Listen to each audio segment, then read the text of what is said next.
partir do momento que te jogam numa viatura, te enchem de tapa e não fazem um BO, é sequestro. Se você está fazendo uma assembleia sindical e vem a polícia e reprime todo mundo no cacetete, é tortura também. E o juiz, né, deve ser uma pessoa muito culta, ele falou, que absurdo, qual que é a diferença de um fato com outro, fora a intensidade, né? O que aconteceu com a minha geração também foi sequestro, foi tortura, foi o medo sendo implantado por sermos vigiados o tempo inteiro, nossas correspondências violadas, os nossos telefones grampeados, e no meu caso pessoal, até uma república onde eu morava foi invadida, né? Boa noite. Em Brasília, 19 horas.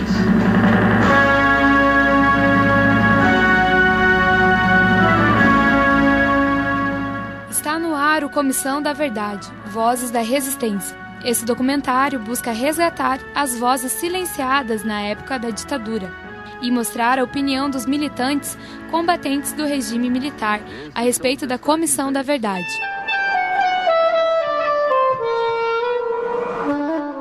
Afinal, o que é a Comissão da Verdade? É um movimento que pede para que haja um levantamento de todos os arquivos que foram silenciados de 64 até hoje, né? Olha, eu não sei exatamente, também não sei exatamente o que é, mas acho que é para descobrir sobre os atentados que teve, né, no tempo da ditadura, né, as pessoas que foram mortas, foram injustiçadas de uma certa forma, foram vítimas. Quem foi culpado tem que pagar, né? Não é do meu tempo, nem sabia que teve isso aqui no Brasil.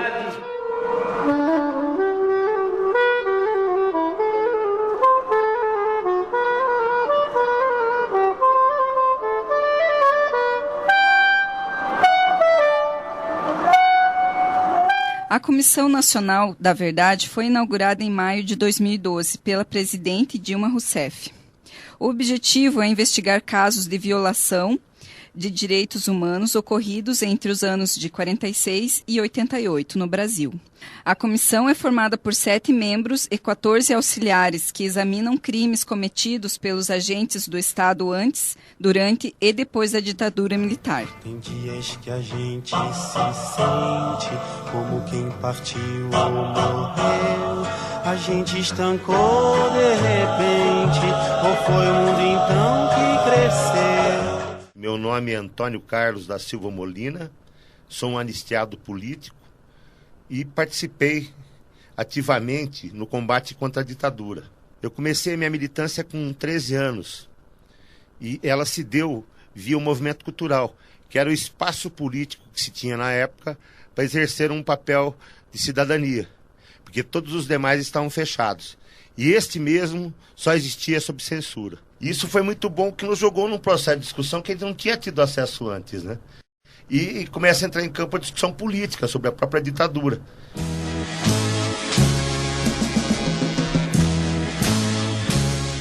Eu sou Janesley Aparecida Albuquerque, sou secretária de Formação Política Sindical da PP Sindicato. É assustador a falta de memória histórica que a nossa juventude tem dessa história que é muito recente.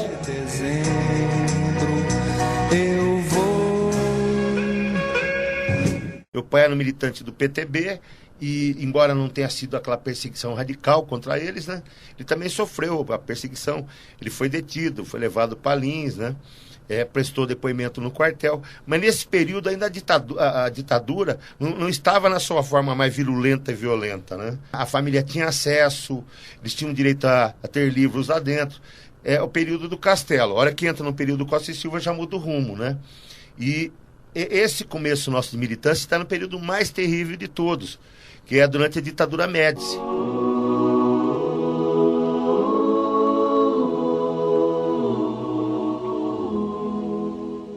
Em dezembro de 68, Arthur da Costa e Silva decreta o Ato Institucional número 5.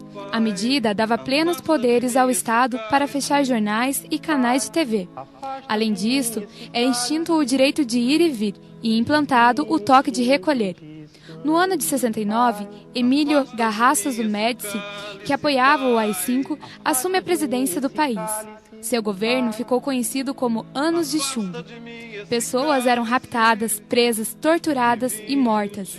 O AI-5 vigorou até o ano de 78, quando o então presidente Ernesto Geisel revogou todos os atos institucionais que eram contrários à Constituição Federal.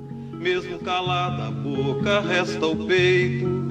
Silêncio na cidade não se escuta. E o primeiro jornalzinho que eu escrevi foi o Craca, o que gruda e não desgruda mais. Foi um jornal clandestino que a gente usou para atacar o diretor quando começou a repressão dentro da escola. Com o fechamento do Grêmio, com a presença da Polícia Federal na época. E daí, deu uma semana depois, o Craca estava inundando o pátio da escola. Quem chegou de manhã viu a escola forrada com aquele jornalzinho. E foi um dos motivos de mais para frente eu ter que sair da cidade. Nos negava informação, toda a mídia censurada, ou autocensurada, ou corrompida. As informações não circulavam. E qualquer espaço de discussão era visto como nefasto. Dias de hoje não lhes dê motivo. Meu nome é Alexandre Boing, eu tenho 23 anos e faço história. E esse processo aqui é de resgatar aqueles que lutaram pelo nosso país e foram soterrados por uma história que não está clara, por uma história oficial que não estava de acordo com os interesses do povo. Uma história de autoritarismo, de falta de democracia, de repressão intensa. Os cartazes nas paredes dos bancos procurados, né? Daí tinham um monte de militantes da esquerda armada, né? Estampados em tudo quanto é porta de banco, em porta de delegacia, em porta de fórum, em qualquer espaço público, até na minha escola tinha esses cartazes também. Eram os procurados, né? E a maior parte da população com medo terrível deles, né? E daí, com o tempo, você vai vendo que quem provocou o terror não foram aqueles. Aquilo era apenas a resistência, né, ao terror. Porque o terror pior é o terror de Estado. Isso estava implantado no Brasil naquela época de forma muito forte. Em 79, Ernesto Geisel instaura a Lei da Anistia, que beneficiava presos políticos da época. No início, não havia obrigatoriedade de reparação financeira para militantes que foram impedidos de exercer suas profissões. Também não existia indenização por danos morais. Em 2001, o projeto foi reformulado pelo então presidente da República, Fernando Henrique Cardoso. A reparação financeira passa a fazer parte da lei.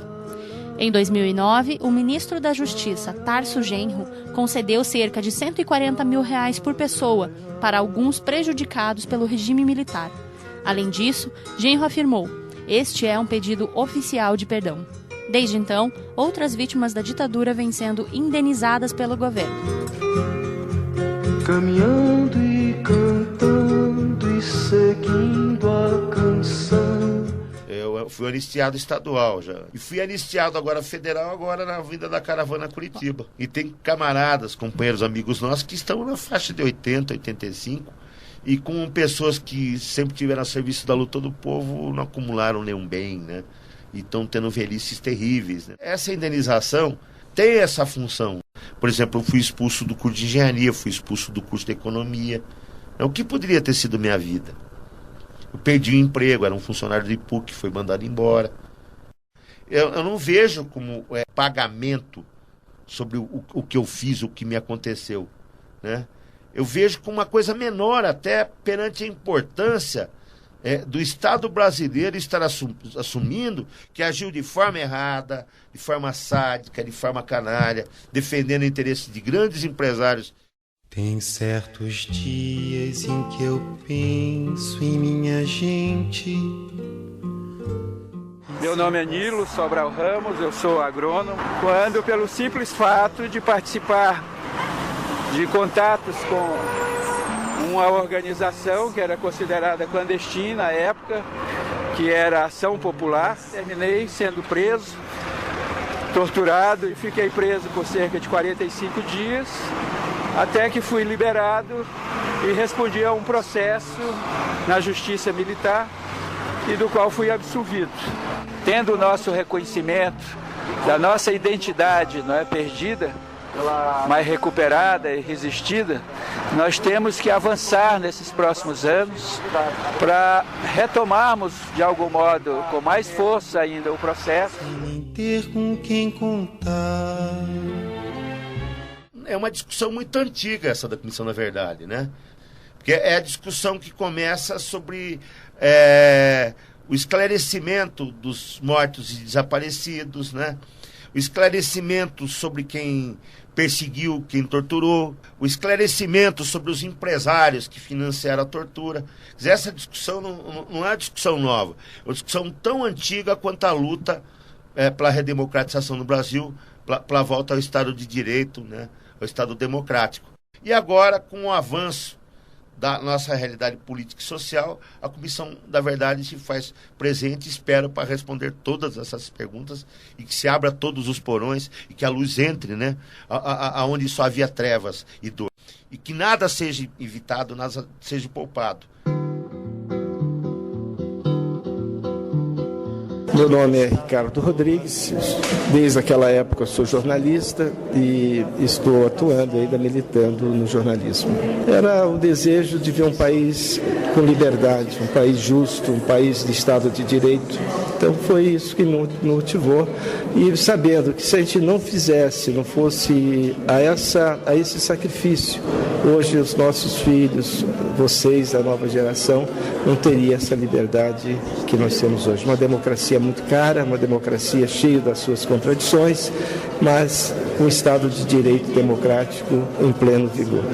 A rosa triste que vivia fechada se abriu. Atualmente, a Comissão da Verdade percorre o Brasil através das caravanas da anistia. Essas caravanas são um projeto itinerante com sessões para julgamento dos pedidos de anistia e reparação. Desde a reformulação da Lei da Anistia em 2001, já foram protocolados mais de 70 mil processos. Destes, 60 mil já foram julgados.